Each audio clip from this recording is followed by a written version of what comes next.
Hey everyone, I'm Nick, and this is Super Awesome Club, episode number 29. This is season 3, wherein we discuss films that made each of us love film. We're here today with our usual panel, our movie philosopher, Io Blair-Freese. Hi, Io. Hi. And our benevolent overlord, Adelaide Blair. Hi, Hi, Nick. Adelaide. So today we're going to be talking about the last of my three films that made me like film, and it's made by Wim Wenders. It came out in 1980. So even though the plot's kind of beside the point, here's a quick synopsis of it, and then I'll just keep talking about why I like it. Okay, so there's this guy. Actually, he's an angel who wants to be a guy. His name is Damiel. Damiel? It's German, so you pronounce the second vowel. So he spends his days high above the streets of Berlin with his angel friend Cassiel, watching over all of the little Berliners below them, and they mostly pay attention to people's thoughts and look out for distress, doing their best to minimize it when they can. So there's like a few key differences between angels and people that are important here. Firstly, angels can see people, people can't see angels, and then also angels are immortal, people are fleeting. And this is a problem for Damil, who falls in love with this beautiful trapeze artist, and she can't see him, which is a problem for him. Her name's Marion, by the way. So our angel protagonist, who already idealizes and longs for the pleasures and pains of everyday existence, is distressed, and he finally decides to leave the ranks of the eternal and enter the cesspool of humanity. So a few other things about this film. Peter Falk is in it. You might know him from the grandpa in The Princess Bride. He plays himself playing another fallen angel in this in Wings of Desire, which is a lot of fun. Nick Cave and the Bad Seeds make a really sweet cameo, as do their lesser-known Australian contemporaries, Crime in the City Solution. So, all of that said, Wings of Desire is as much a portrait of Berlin as it is of a fallen angel. Berlin is shown in black and white for most of the film, just before it enters this period of great flux. The wall wouldn't come down for another 2 years, and it's in the background of what seems like pretty much every single shot. And the Berlin of Wings of Desire really bears its scars, and it's most evident in this older guy who wanders around looking for Potsdamer plots, and he's kind of like marvels and is distressed by people who just carry on as if the war never happened or that are too young to have experienced it. And so, like my last two movies, Bad Education and A Single Man, there's a lot going on visually. And this film, like my previous two, uses color really actively in that it doesn't use it for most of the movie. When we're looking at the world from the perspective of the angels, it's all in black and white, and when we're among humanity, it's in color. So it's kind of like reverse Wizard of Oz sort of thing. And then something else that really struck me about this film, and I think it does really well, is the way it blends real pop culture with film. So Nick Cave and the Bad Seeds makes like the best cameo of all time. Hearing Nick Cave think to himself, "I'm not going to tell you about a girl. I'm not going to tell you about a girl before going into From Here to Eternity," is just like one of the most punk moments in film history. And it really pops here, and it could have fallen flat really easily.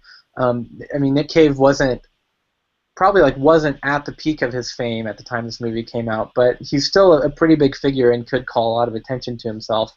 But I think Benders is able to make it work because, while at the same time he's exploring the universality of human experience and Berlin at this very particular moment in time, he also creates this atmosphere that really feels like post-punk and industrial music was born out of. And that I think that's why it works so well, because a lot of filmmakers would have gone the other way around and tried to force the music into the film, into a world it didn't come from. So I think that alone makes it really stand out to me. And I guess sort of the bigger picture here, if so comparing this to Bad Education, the last movie we talked about, if Bad Education accesses reality through melodrama, Wings of Desire accesses it by idealizing it, both mundane and spectacular moments of life. And I think this film kind of makes the claim that melodrama and realism aren't mutually exclusive, in that realism is a kind of melodrama in itself. The world that of this film doesn't feel made up to me. Like Berlin feels very real, and even though angels exist in it, but I think that's why it feels like that, because it's just chock full of people's real thoughts that are so easy to relate to, and it's only dramatic because our thoughts are dramatic. And so Wings of Desire, for that reason, makes film not about escaping from the world, but escaping into the world, rather. And that's pretty spectacular. The three movies that I picked, I just realized, came in the order that I saw them. And so I think that's kind of where I'm at with movies, and that's what I search for when I'm looking for a good film experience. It's something that allows us to enjoy life as it is. So that's a little bit of what I think about this film. What do you two think? Io, do you want to start? Yeah, I'll go first. So I'm going to talk about this as if it were two movies, because A, it is long enough to be two movies. For all intents and purposes, it really is kind of split almost exactly in half, hour to hour. So the first half is it's all black and white. It's very esoteric and philosophic. It's an older time period. And then there's an intermission that is a combination of an aerial acrobatics performance in an emo punk 80s show. And then you have the second half, which is mostly in color. It's set in the 80s. It's where after the transformation from angel to human happens. So I didn't like the first half of the movie so much. I did think it was a little too esoteric, a little too philosophic, a little too long-winded. There are a lot of good nods to like real philosophy, which got my inner geek going, but for the most part, there isn't any time where anybody in their head is thinking, man, I should have peed 20 minutes ago. Or that guy's head is way too big for his body, which are totally thoughts that people have always had, and that's part of what makes humanity great, is we have those thoughts, and that's completely missing from the first half of the movie. And then there's the awkward intermission, which I actually really enjoyed because I both got to see an aerial acrobatic performance and a weird 80s punk show, but totally out of the context of the movie. And then the second half of the movie is fantastic. It's a very good testament to the things that we miss in life. There's, the angel has this external perspective, and then he comes in, and he really enjoys everything, and it's a good reminder. But there's also, there's an ongoing narrative. There's a lot of symbology in this movie that creates this ongoing narrative of, growing up. And I really think that it blossoms in this final piece where it's like this guy is reborn into childhood again, and yet he's moving on to this next chapter in his life that's kind of like growing up. So I don't know if you guys saw that storyline, but that was probably the most fascinating part of the movie to me. Well, let's find out. Adelaide? So, I like this movie. I think it's too long. Yes.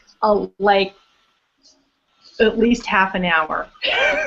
And so the first half of it I actually enjoy. So for me, this movie is not I don't pay attention to the narrative at all. I just sort of let it wash over me and experience it as it's happening, and just kind of, there are parts I zone out in, there's parts where I focus on what's going on in somebody's brain, and then I come in and out of the movie.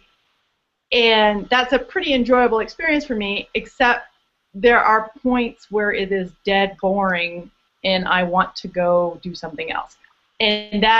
So this is a very personal film for Wim Wenders, and it's an art film.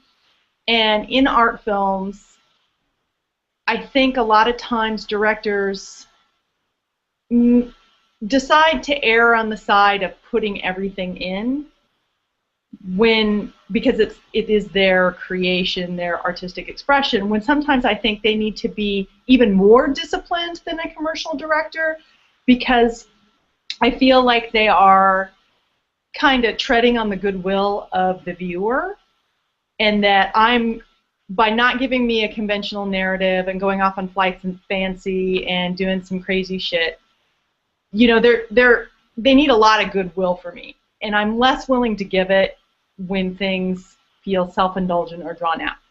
That said, I really like this movie. I'd like to point out that Peter Falk is not most famous for being in the freaking Princess Bride. He's goddamn Columbo, the greatest detective that never lived. I didn't say that. I know him from the Princess Bride. Oh. Sorry. So I love Columbo.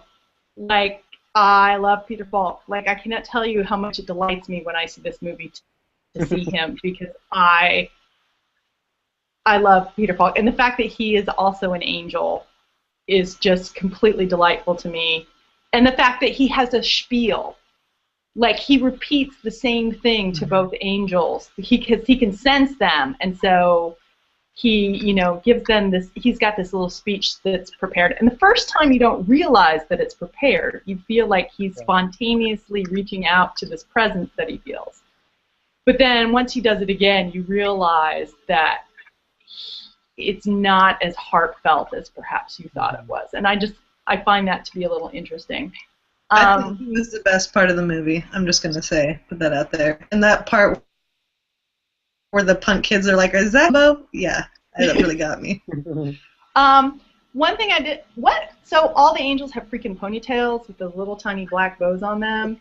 I really hated that. I'm just going to tell you, that is not a choice that I would have made. Yeah. Because it's that 80s sensitive ponytail angel thing, and it's just not for me, and I love Germany. I love many Germans. I don't love the ponytail thing. The only real criticism I have of this movie, other than the length, is that Damiel gets to know Marion by observation. So he's not stalking her, although it kind of sometimes feels like that, because when she's undressing and he doesn't turn away, reaches out to her, or he goes through this process where he gets to know her, and his love for her is based on knowing someone and watching them and being able to delight in them. Whereas the minute she sees him, once he's in the flesh, they're together. And to me, it almost felt as though she were his reward, as opposed to a cosmic soulmate, or because there's no reason for her to feel this. And I know the angels have a somewhat comforting presence, but she didn't seem particularly clued into what was going on. So, that was just sort of, I wish that had been handled in a different way, so that I didn't feel that she was a reward, because turns out that's not what ladies are. I had the same thought, actually. Yeah. Yeah, I think that's worth thinking about, but there's also the bit where children can kind of sense their presence, and so I kind of just took it as she was able to do that too, to some extent, because. But at no other point in the film had she shown that tendency. Like, perhaps she did recognize him, but as a rational person, I think maybe she would hold back and be like, not, I am ready to commit. Yeah. And that seemed a little, that took me out of the story a little bit. I found the ending less beautiful than I think a lot of other people did, and I found other parts of the movie resonated more with me. But I do think. Yeah, I really like the ending, just because the to be continued part of it, and I think that's a really great way to end the movie, as long as you don't make a sequel, which he did. There's a sequel. I haven't seen, But I really dug that element of the ending because it cemented it as a snapshot of a moment in time for Berlin. So anyway, continue. Well, no, I mean, and just the to be continued implies that it is still going to move forward in time. Yeah. And that, you know, and that's, I like that idea, that the story is not actually over. Yeah. And I think I probably did see the sequel at one point. I did not really find it to be as memorable, but I should probably. It's just the angel and that woman fighting. Just like fighting because she's like, I don't even know you, dude. After 3 days of dating, you don't have a job or any money. And what about that coat? Oh my gosh! That's a good thing he was not wearing that coat in the bar. Let me tell you, because with that bad haircut and that coat, she would have been out of there like nobody's business. He could have just worn the suit of armor and just been as fashionable. Yeah. It would be just as dated. But maybe not as warm. Okay, I don't mean to trash on a movie that you love, because this is a great film with a lot of great stuff in it. Yeah, I don't feel like you are. I think it's all good stuff. Anything else we want to talk about? I think I will say that both times, this feels like a bit of a confession, but both times I watched this movie, it happened in multiple sittings. Yeah. And it was mostly because of scheduling conflicts. But I think it is a lot to take in, and it still really worked for me, even with like a break in the middle. Which may be a good way to do it. Yeah, you might want to do it in between the two intermission portions. Yeah, I think you can do that and not, like, you can take that approach to watching this film and not demean it. So after the half hour of aerial acrobatics, turn it off and come back later.